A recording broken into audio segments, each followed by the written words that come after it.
So welcome everybody to the second hour of Mind Shifters Radio. And today is Thursday, July the 20th, 2023. And our call-in number is 563-999-3581. And press 1, and that puts you into queue to talk to us. And we would love to hear your comments and your questions because that makes this your show. And while we're waiting on Michael to dial in, I had gotten an email from Audrey. And let's see.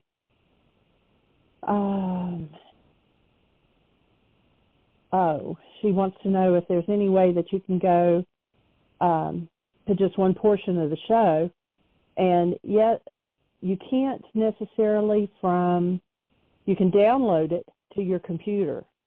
And then once you've downloaded it, then you can advance on your own computer to whatever section you want. On the Mind Shifters Radio, let me look here real quick. Let me click on one, Audrey, and I'll see what it does. So if you click on the archive, and my computer's running slow, my apologies. Still running. Let me refresh here. So, Michael, if you want to talk a minute, Audrey had asked how to fast forward if you're listening to one of the archives. And I think that you can do that on Mind Shifters, but I'm going to double check and see. I know you can download Listening it to a radio show? Forward. Yes, she said no. On an archive, if you could fast forward. And I believe that it will let you, and what you have to do is, like, at the top of your screen, there'll be the play bar, not in the middle. Like if you click on listen to a show, if you click right in the middle, it doesn't let you. But up at the top, if you click play, then you can fast forward to whatever section you want in it. And you can download it to your computer, and you can fast forward. So you can do it either way, and that would work. So you can do it. Yeah, you can. How cool is that? You can also, Audrey, download a player called, let's see, what's the name of the player, Jeanie, that we usually recommend? Oh, iHeartRadio. iHeartRadio. Yeah, if you just go to your app store and download iHeartRadio, you can go to all of the radio shows. Most players, when you download them on your phone, limit you to about 300 shows. And the iHeartRadio player will show you all, close to 5,000 shows. Then you can select them and jump around in them too, which a lot of players don't allow you to do. So that's handy. Other than that, how do you be, young lady? She's actually not on the show. She had sent me an email, so I answered it. Oh, sent an email. Oh, okay. Cool. Yeah.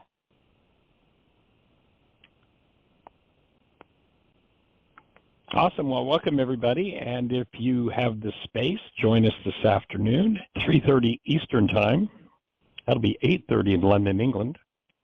And we'll be doing a lesson from A Course in Miracles entitled, What is the World? One of my favorite lessons, one of the most, I believe, important lessons in the Course in Miracles to understand, and one of the most deeply misunderstood lessons in the Course. So we're going to cover that lesson this afternoon at 3:30 Eastern Time. You can go to our website, whyagain.org, and go to the events button. Click there, and you'll see a link to a Zoom call for this afternoon at 3:30. Again, that's Eastern Time. And so you can listen, ask questions on that Zoom call. It will be available in the archives in a day or two if you don't get a chance to do it live today. And beyond that, Miss Jeanie, do we have anybody in the phone queue with a hand up or anything happening in the chat room? Nope, it is all quiet. So, oh, sorry. I didn't know I was not muted when I coughed there. Sorry about coughing in your ear. So do we want to go to the next? Oh, good. Yes. Cool. Let's go for it. All right, so we are on chapter 16. We're getting close to the end, and this is in Michael Singer's book called The Untethered Soul. And this chapter is called The Spiritual Path of Non-Resistance. One should view their spiritual work as learning to live life without stress, problems, fear, or melodrama. This path of using life to evolve spiritually is truly the highest path. There really is no reason for tension or problems. Stress only happens when you resist life's events. If you're neither pushing life away nor pulling it toward you, then you are not creating any resistance. You are simply present. Let's throw a thought in there. Let's throw a thought in there. We do a workshop entitled Getting the Stress You Need. Without stress, you wouldn't be alive. If you didn't have the stress of thirst, you wouldn't drink. If you didn't drink, you would dry up and blow away. You'd dehydrate and die. And so actually, we want to be clear about how stress is created, what the purpose of stress is, and as the workshop title we do on stress is called, Getting the Stress You Need. Stress is a necessary part of life. And so when you realize that every time that you set a goal, you create a stress. If you didn't have the stress of, oh, I don't want to go out in public naked, I want to wear clothes, you'd be walking around naked, because the reason you get dressed is because you have a goal to wear clothes. So every behavior that happens as a result of a stress. And we're offering that the way you clean up the kinds of stresses that are destructive is that you recognize, when I say destructive, I mean that introduce into your physiology or into your awareness some sort of a disintegrative energy.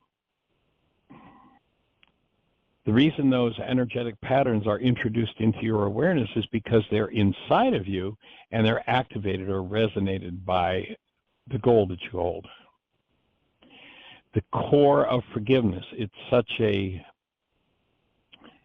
in the normal thinking of we as humans, this idea of forgiveness as it was taught in the first century Aramaic is totally, completely idiotic and senseless. Because let's say you've got a perfectly wonderful goal. You have a friend and that friend's nasty to you and you go into rage. And you realize that you have a goal for that friend to be gentle and caring and loving with you. What we're going to offer is that that goal creates a stress, and when your neighbor, your friend, violates that goal, by the way, in Aramaic, the word neighbor means anybody that you think about. When that neighbor violates your goal and you go into rage, it's because there's rage in you, and the goal, resonating the file on wanting to be treated honorably,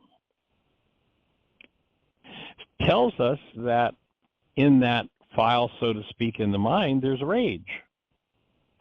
And so if they choose to clean up their rage, to be free of that trauma energy, the pathway to cleaning that up is the canceling of one's goal, in this case, to be treated honorably and gently by your friend. Now, that makes no sense in human terms. Well, Michael, that's a perfectly good goal. Why should I cancel that goal? That's what I want from them, and they're not being fair in doing it. Well, what you just told me with your language is that this is a fairness issue. Now you've got a goal to be treated fairly. When you start listening to your words and your conversations, you get to look at what it is that's driving the stress in your mind and what is putting those energetic patterns based in some form of hostility or fear into your perception. Cancel a goal. Don't cancel a goal because you're finished with it. You don't have any desire for that goal. Gee, it's reasonable for me to want my friends to treat me honorably and respectfully. That's a reasonable request. Well then, Michael, why would I cancel the goal? because you recognize that when you load that goal into your mind, it brings rage up in you. And rage is a disintegrative energy that destroys physiology. It destroys intelligence. So you cancel the goal not because you don't want it, not because you can't have it. You cancel the goal because you recognize when you load it into your mind, it resonates your rage. And when you cancel the goal, think about, and this isn't a very pleasant example, but it's a powerful one. We all watched probably too many times the 9/11 towers go down. And you'll notice that those towers dropped into their own footprint. Well, when you cancel a goal, perception comes from and is reflective of an energy that's held within you. It comes from a footprint. And so if rage comes up, it comes from the footprint of rage in you. And when you cancel the goal to be treated honorably and respectfully by your friend, that goal, like the 9/11 tower, just drops into its own footprint. In other words, it drops into the underlying energetic pattern in you that needs to be cleaned up. The desire for your friend to treat you honorably and respectfully keeps hidden from you the underlying cause of your rage. It's interesting in the Course in Miracles, one of the things it says is you must return your mind to the moment at which the original trauma occurred. And many people think, I have to remember the deep, dark, nasty thing that happened to me. No, returning your mind to the original event where the energetic pattern was taken on is not a function of memory. You'll be lying on the psychiatrist's couch for many, many, many years, perhaps without finding the root of this rage. But when you cancel the goal that drives the rage within you, projects the rage into your brain's image of your friend, that image collapses, and when it collapses in on itself, it gives you access to the underlying pattern. And when that underlying pattern comes forward in the presence of love, the underlying pattern is undone. And that undoing is forgiveness. So the action is, in any given circumstance, and this, again, it doesn't make any sense until you really understand how the mind works. I look back, and if I didn't have my experience in the world of physics, if I didn't have the experience I have, the study I had in the world of psychology and the study in the world of theology, I'd have never understood and never been able to explain why forgiveness worked. And as it is, to explain what I just explained in the last 5 minutes, 35 years to understand. Using the tool, using the process, teaching it because it worked, but not having a clue why it worked. Here's why it works. There's some powerful Harvard research that shows that in a time frame where 10,000 brain cells are firing, there are 10,000 measurable units of electrical activity, the max amount of data that comes into conscious awareness in that time frame is 9 bits of data. It's about a 25th of a second, and it's 9 bits of data, according to that research. So you get to see a tiny little piece of what's going on in your mind through conscious awareness. If that tiny little piece contains some form of drama, trauma, rage, guilt, grief, fear, and you want to be rid of the drama, trauma, guilt, rage, grief, or fear, then what you do is you cancel the driver, the goal. Obviously, if there are 10,000 brain cells firing, 10,000 bits of information potentially available, and the mind is a reducer valve that reduces it to 9 bits, how are you ever going to get to the underlying 9,991 bits that you can't see that come from the unconscious? When you cancel the goal, it's the driver that selects which data you get to look at. Obviously, if there are only 9 bits of data available consciously out of 10,000 brain cells firing, something has to select which 9 bits. Something has to drive that process. And 2,000 years ago, this genius, Yeshua, knew what it was, and he knew it was our goals. So when I cancel a goal because I want to clean up my mind, not because I don't want the goal achieved. When I complete the worksheet, I can very happily go back and reset the goal. If it still shows me my rage, then there's my next worksheet. And I might do many, many, many, many worksheets before I've totally cleared up the rage in my own mind. So as the Course talks about returning your mind to the moment where the offense occurred, that is not a function of memory. Returning your mind to that point is a function of forgiveness. Think about the brain cells that a particular perception comes from, a particular construct of the mind fires. It's coming up from brain cells. Cancel the driver for it, it drops back into those brain cells. Now you're back to the root where the original energy was instilled within you. It might be genetic, it might be childhood, who knows. And when you engage in forgiveness, when you do the worksheet process, and you collapse your perception,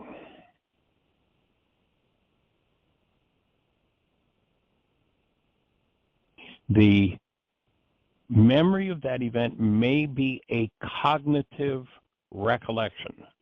It always amazes me in over 40 years of teaching this process to people, when people cancel a goal, just where their mind just spontaneously goes to. It's always amazing. And it may not become cognitive.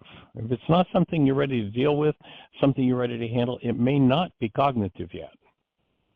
However, when you do that process and you breathe and you hold to the presence of love, you'll move into energetically processing whatever that's about.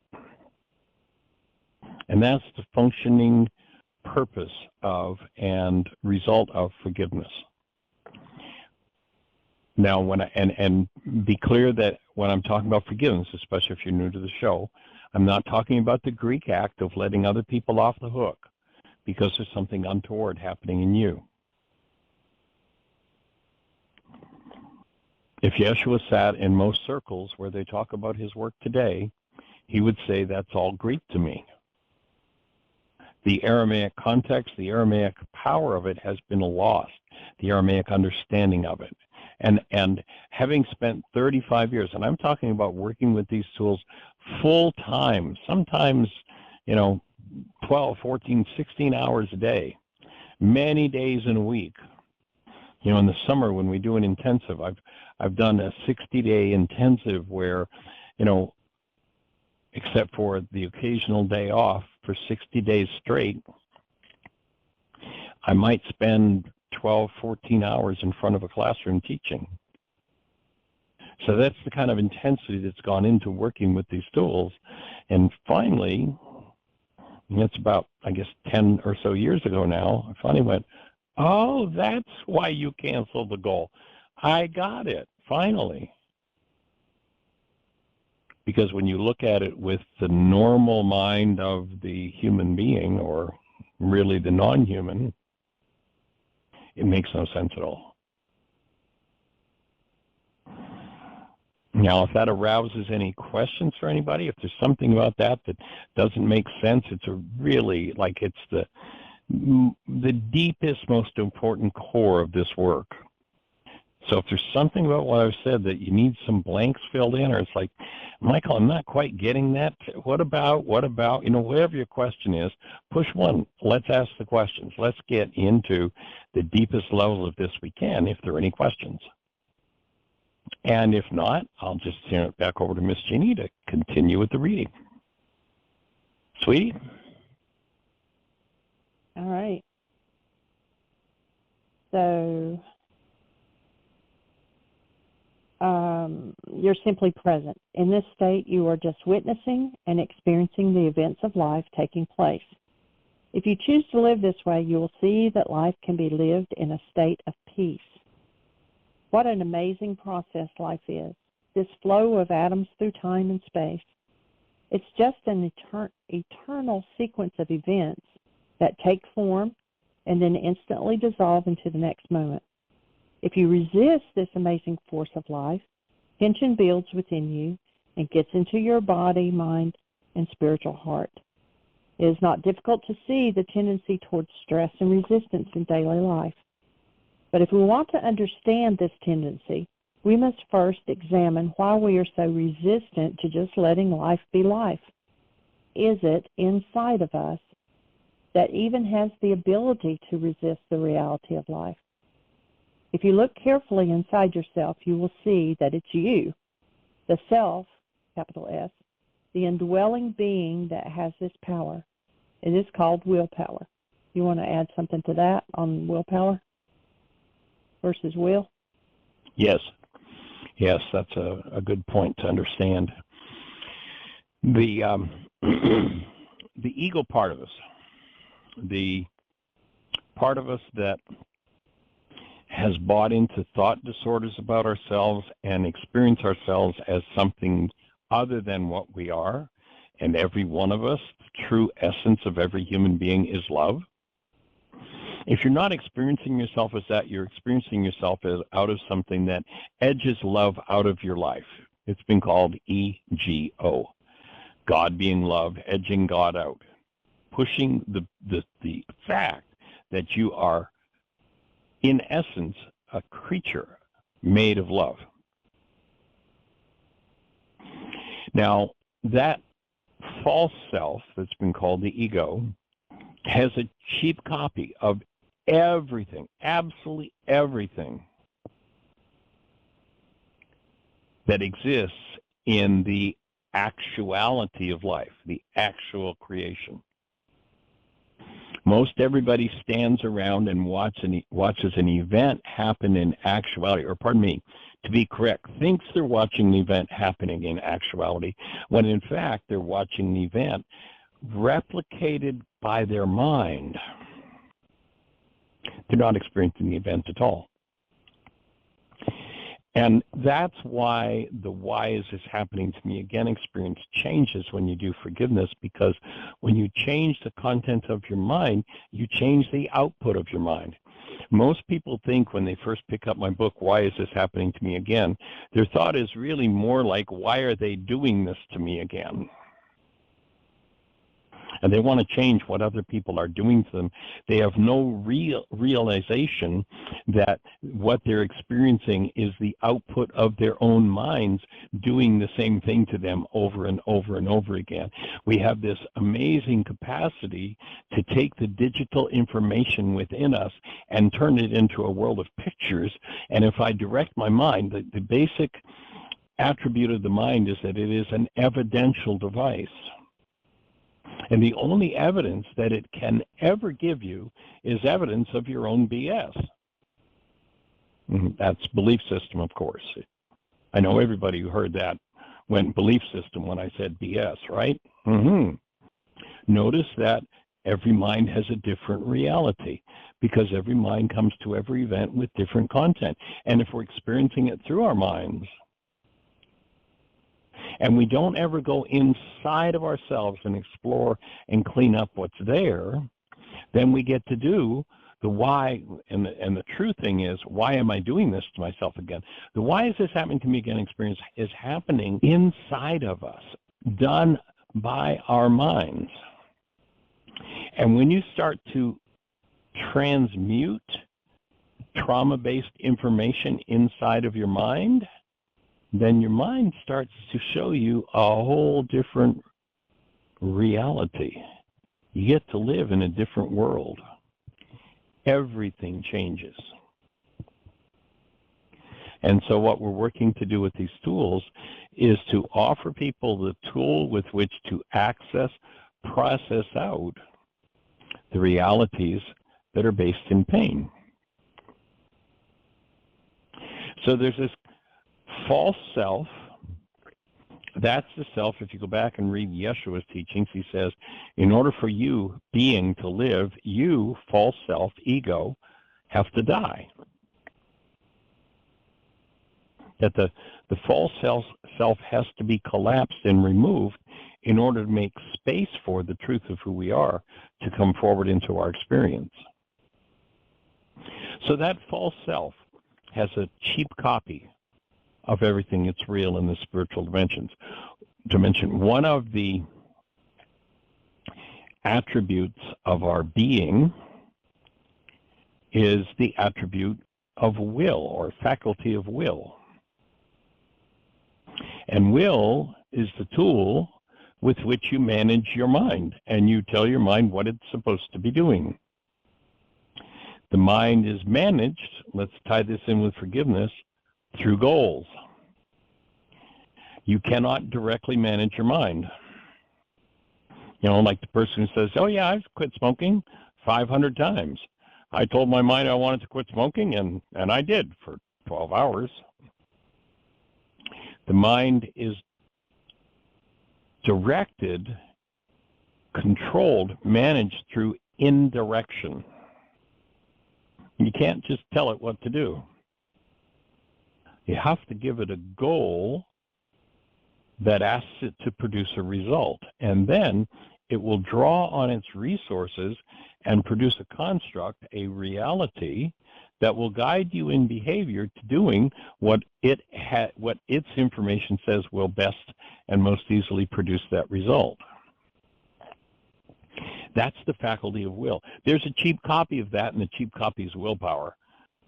And willpower is basically, I can force anybody to do anything I want because I'm a powerful person. I have a strong will. Well, we're not interested in a strong will.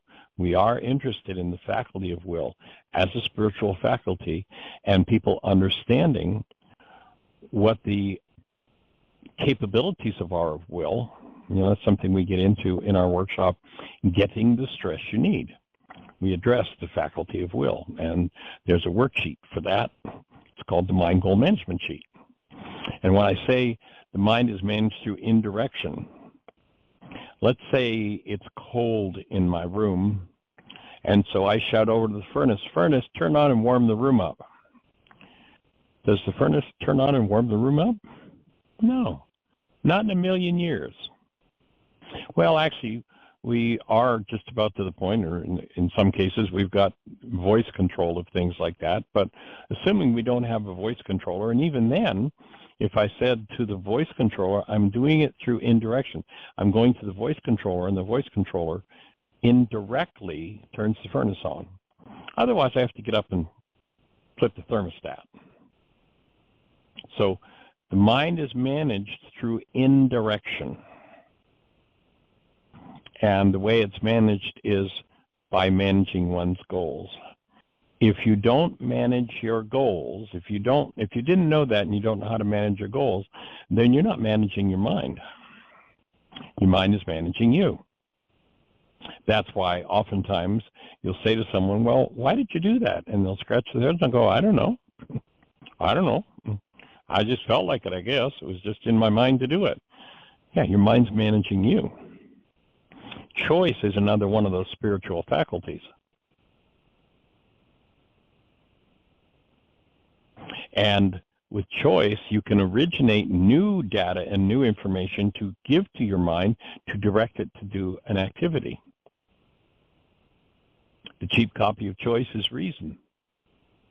If I say, don't think about the color of your car, through resonance, what comes forward is the color of your car. And the average person would say, well, what is it you're thinking about? Oh, I'm thinking about the color of my car. Why did you do that? Well, I chose to think about the color of my car. No, you didn't. That's just resonance. That's just a pure mechanical device of energy.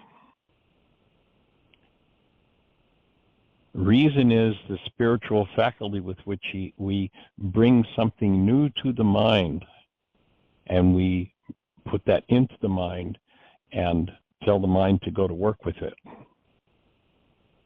So the Mind Goal Management Sheet is a sheet for learning about and understanding and practicing managing your own mind. therefore managing the purpose of your behavior and your behaviors. So another just slight refinement there. Go for it, sweetie.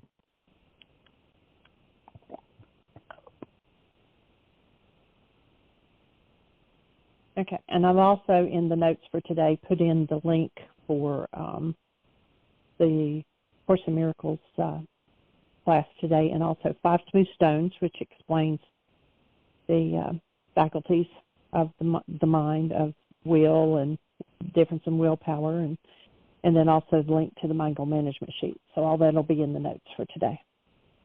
Thank you, sweetie. You're awesome. So will is a real force that emanates from your being. It is what makes your arms and legs move. They don't just move randomly by themselves. They move the way they do because you assert will to make them do so. You use the same will to hold on to thoughts when you want to concentrate on them. The power of self, with a capital S, when it is concentrated and directed into the physical, mental, or emotional realms, creates a force, and we call that force will. You want to add to that? Yeah, let's just do a little experiment here.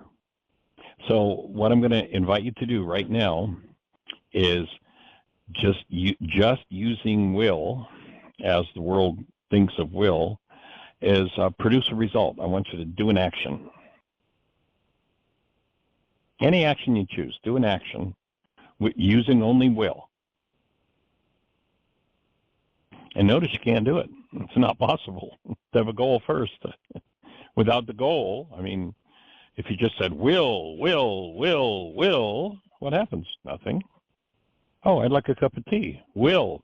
Oh, goal. Gonna make a cup of tea. Oh, will. I've got a goal to take care of those coffee grounds that I picked up this morning and put them into the compost.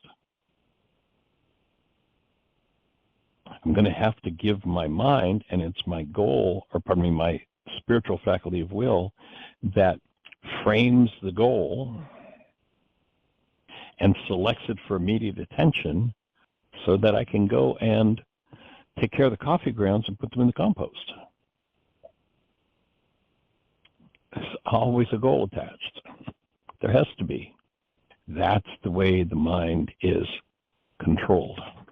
And when the mind comes up with some kind of gobbledygook pain, trauma, or silly direction, the way you collapse that is by canceling the goal. If it comes up with some sort of outrageous pain or trauma, that's the beginning of starting to work through that outrageous pain or trauma by canceling the goal, collapsing the resulting perception, and accessing what lies in the basement, what lies underneath it in its own footprint.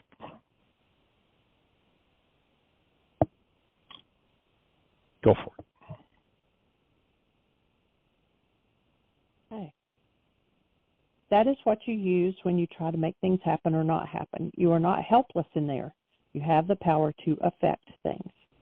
It's amazing to see what we end up doing with our will. We actually assert our will in opposition to the flow of life.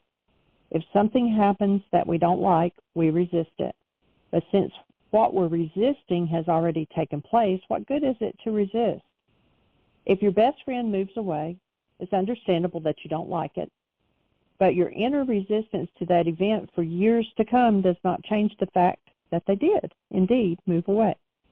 It does not do anything to the reality of the situation. The fact is, it cannot be argued that we're resisting the actual situation. For instance, if somebody says something that we don't like, obviously our resistance won't stop them from saying it. What we're really resisting is the experience of the event passing through us. We don't want it affecting us. We know it is going to make mental and emotional impressions that will not fit with what's already in there. So we assert the force of will against the influence of the event, our hearts and minds. In other words, the experience of an event does not stop with our sensory observation of it. The event also has to pass through the psyche at an energetic level. This is a process we experience every day. The initial sensory observation touches our mental and emotional energy pools. creating movements in the energy. These movements pass through the psyche much like physical impact ripples through water. Amazingly, you actually have the ability to resist these movements of energy. The assertion of willpower can stop the energy transfer, and that's what creates tension. You can wear yourself out struggling with the experience of a single event or even a single thought or emotion, and you know that all too well. Eventually, you'll see that this resistance is a tremendous waste of energy. The fact is, you're generally using your will to resist one or two things. Go ahead. And what creates the tension in any given situation, what creates large-scale motivation is the distance between the way you perceive a situation and the goal you have for that situation. That's what creates that tension. If you perceive a situation, okay, my friend moved away, and your thinking is, well, I was kind of getting tired of that person. They were getting a little boring, and I really was ready to say, hey, I'm about finished with our relationship. Then that person moves away, and you're like, there's no tension. That's exactly right where I wanted it. Everything's cool. But if that person calls and says, I'm moving away, and it was someone that I was planning on inviting into a much deeper, maybe an intimate relationship or maybe a business relationship. So I had great, huge plans for this relationship. Now, when they say, I'm out of here, the distance between the way I perceive the situation and the way I want the situation to be is huge, and therefore the tension is huge. Now, as Michael says there, the friend moved away. That's just the way it is. You're not going to change that. But what you always have charge of in every situation where there's tension is you always have charge of the way you want it to be. You always have charge of the goal that you're holding, and you can change it anytime you choose to. Now, for most people at first, when you talk about canceling a goal, they're kind of like, cancel a goal? What does that even mean? Most people have never thought of it, and yet it's one of the most important things for someone to understand in life is how to cancel a goal. It's a way to alleviate tension. It's a way to alleviate stress. It's a major, mega life changer. I usually use a simple example. If you want to work with canceling a goal, imagine that in your hand, right in front of your face, there's a red rubber ball. And now imagine moving the hand away, and the ball is now about 3 feet from you. And you want to retrieve the ball. You make choice to retrieve the ball, so you set a goal to reach for the ball. So imagine, let yourself do that. Notice there's a tension in your arm, and your arm starts to move as you reach for the ball. Take a hold of the ball, bring it up close, take a look at it, and then set it back about 3 feet from you. Now notice you did behaviors in your imagination based on the goal you set. This time, now the ball is there about 3 feet in front of you. Imagine that you're going to reach for the ball. Set the goal to reach for the ball. And when your arm gets about halfway there, cancel the goal to reach for the ball. Notice you're not reaching for the ball anymore. That's how simple it is to cancel a goal. Now again, if it's not something that you've practiced, it can seem kind of strange. And it's a practice that takes time, especially if you're one of those persons, one of the things that I really appreciate about Aria, Jeanie was sharing, her birthday's coming up. So she's 4, going to be 5 in August. And Jeanie had to meet her mom at Walmart. She was getting some things, and Jeanie got there early with Aria. So they were walking around, and Aria's like, well, Nini, let me show you the things that I want for my birthday. So she goes around and, every toy. No, I want. And she would ask, would you get that for me now? And Jeanie said, no. When you finish showing me what it is that you want, after your mom picks you up, I'll go and I'll get a toy for you, and that's what you'll get for your birthday. And Jeanie said that she probably, pointed to 100 different things and wanted them all. When Jeanie said no, she was able to say, okay, like she could let go of that goal and not have to push. Like, you'll often see a child is, screaming, I want that, give me that, give me that.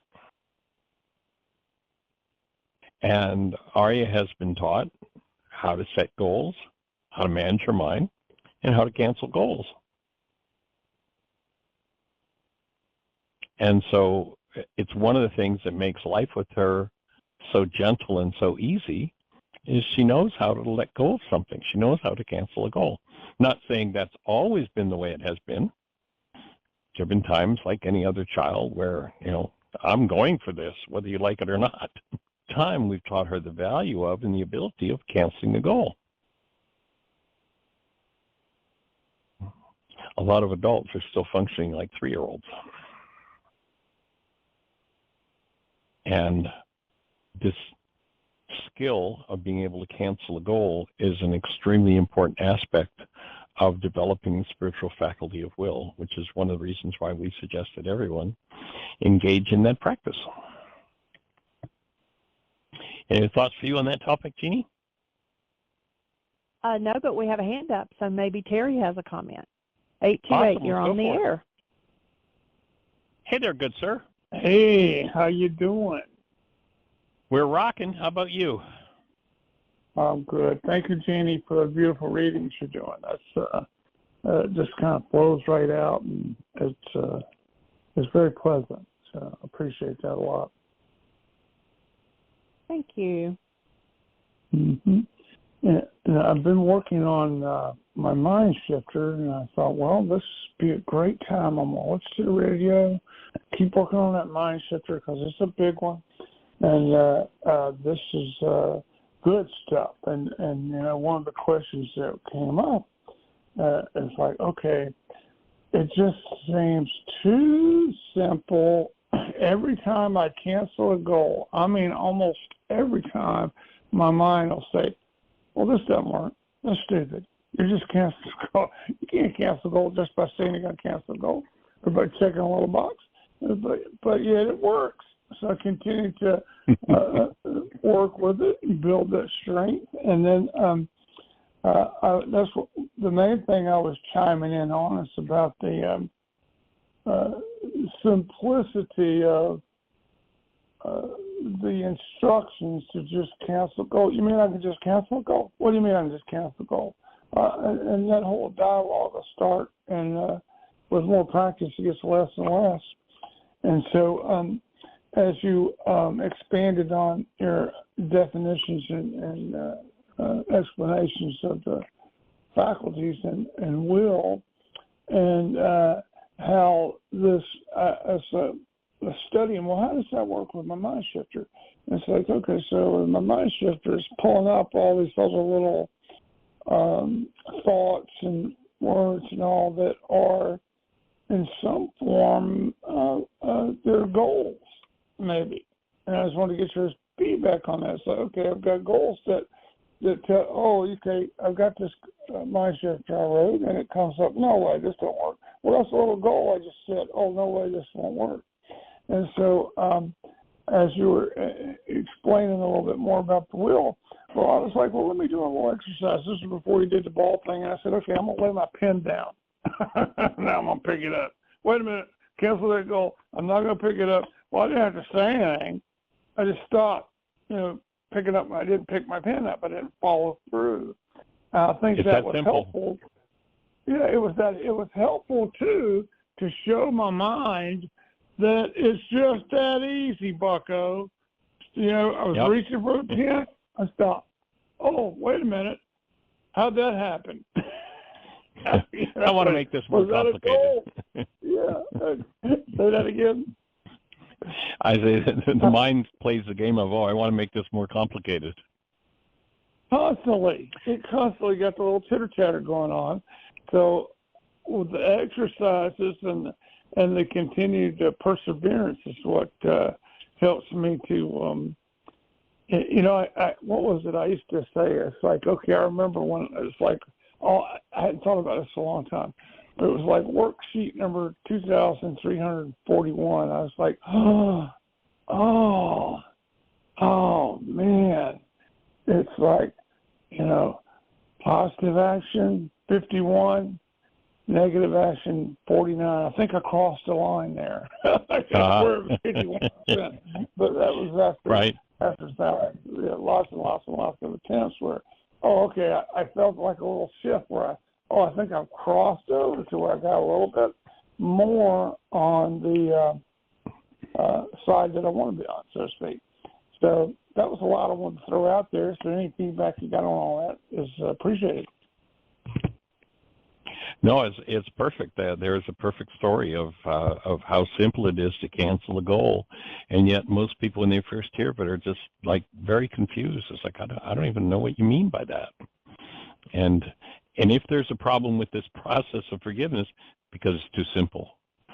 There's I don't know if you remember the line in the book, Why Is This Happening to Me Again, where I write that to a complex mind, truth is complicated. To a simplified mind, truth is simple. There's a way the energy system works, and it's really pretty simple, but the mind wants to complicate. I was talking to someone the other day, and they were asking me, we talked quite a bit about goals and, along the lines of this conversation, and they were just kind of blown away and like forgiveness and accessing things. It's like, wow, that's awesome. And they asked me, do you do many radio shows or podcasts with other people? I said, yeah, a fair number. It's like, there's one that I'd like you to get on. I heard these two guys on it, and they were doing a debate. It's like, when I hear this word debate, it comes from the root beat. It's like, well, why would people want to beat each other? But they suggested I'd listen to this debate because they just thought it was so great. And I listened after we had talked. And it was just like, these two highly educated intellects, one guy was a university professor and the other guy was a neuroscientist, and they're doing this debate around, what's right, atheism or, theological approaches to life. And they were just going back and forth, tit for tat, and it was such an inane, useless exercise for me. This guy found it was very mentally stimulating. It's like, that's kind of sometimes what the mind wants. It wants mental stimulation, and that's the way to avoid really, truly living one's life. So to me, the debate was kind of more like mental masturbation than anything that was of any interest or could have possibly had any value whatsoever. And a lot of the ego mind, because its goals are, well, I'm supposed to win, I'm supposed to be better than, I have to score the points in the debate, was just like, why would somebody waste one's time? And when you get down to the simplicity of it, life is pretty awesome and pretty simple and straightforward. And that forgiveness piece is such a profound piece of the puzzle. Yes. And so your example is a great backup to reaching for the ball. Yeah, it's like, here it is. That's all it takes to cancel a goal. But people oftentimes want it to be more difficult, more complicated. Well, I need to understand the worksheet. No, you don't need to understand. Just do the step. What's the step say? I feel. Just fill in the step. Well, I don't understand it. Well, what are you feeling? Oh, that's what but I don't understand it. Well, there's nothing to understand. It's just answer the questions. There's no big intellectual game about the worksheet. It's just a series of steps for cleaning up the mind. And the beauty of it is it works. So. Right. Would you talk a little bit more about the interconnection between a mind shifter and the goal canceling and all? Sure. The idea of a mind shifter is, well, first of all, our definition. A mind shifter is a thought about an issue in one's life around which they have negative thoughts, and it's the opportunity through resonance to surface, process, and release the negative thoughts.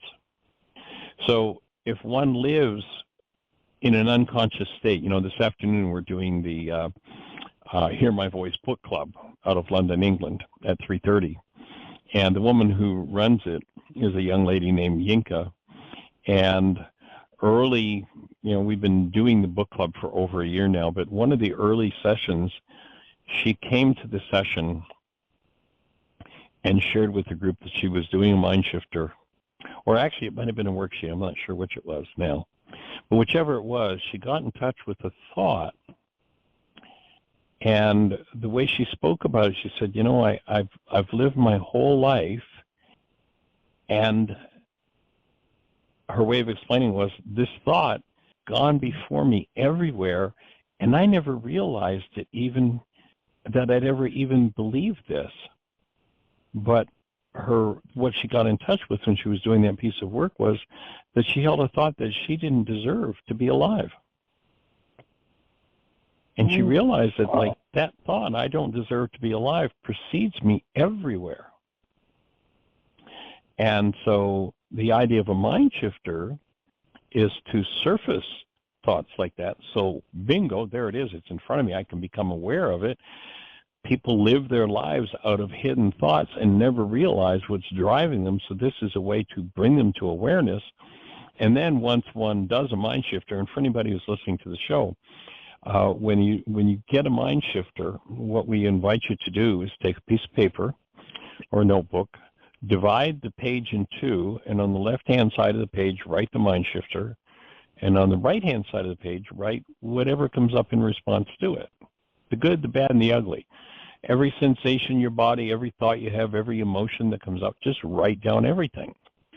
And what tends to happen when people will take the time to do that process, and if it's a really serious issue, we suggest people set aside 3-4 hours, turn their phone off, sit in a space alone and write, and just allow every unconscious thought to come forward.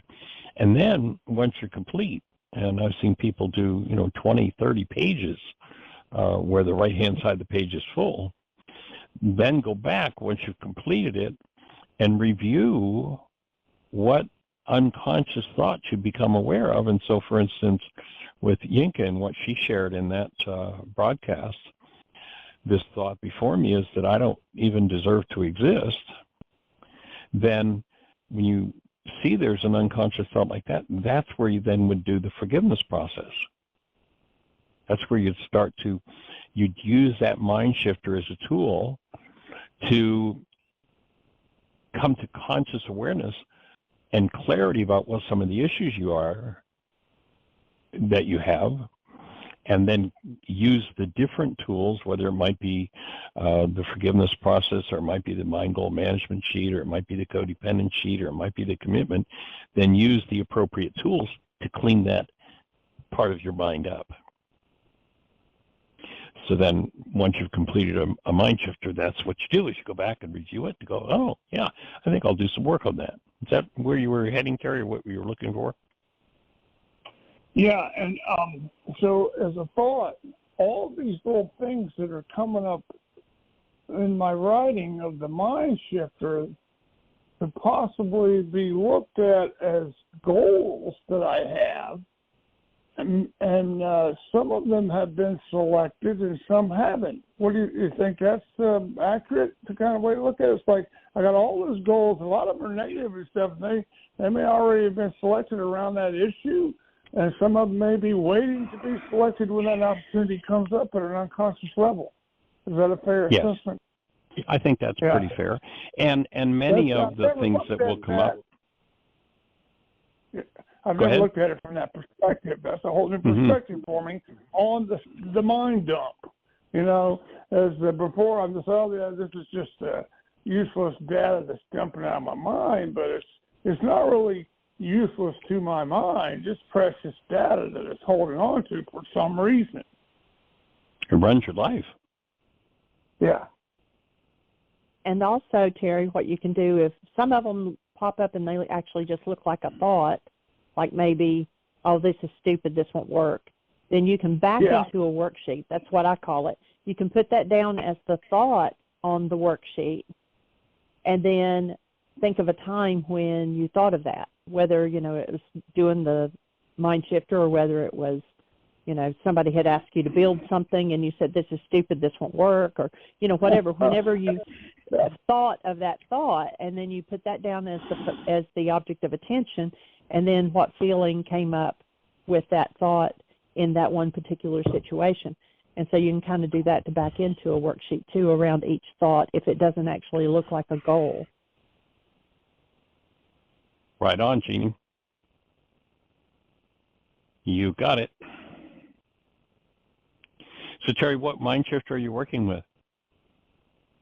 The one that we came up with that you helped me come up with in relation to my workers and my business, you know, and that it's safe and healing for integrity and decency to show up in my workers and business world.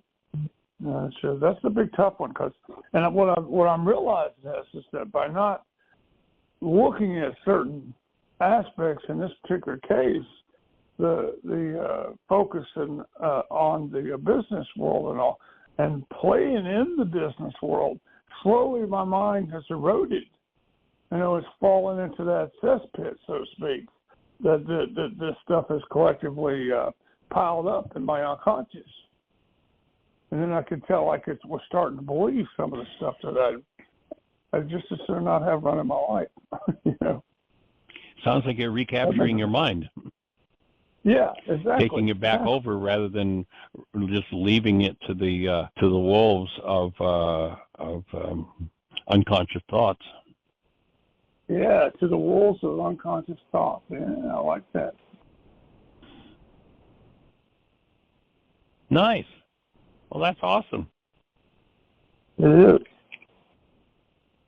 Thank you for the questions, and thank you for being willing to share that so listeners get a chance to get another level of view of just how powerful that mind shifter process is. Yeah, it's just, it goes deep and deep and deeper and deeper and deeper.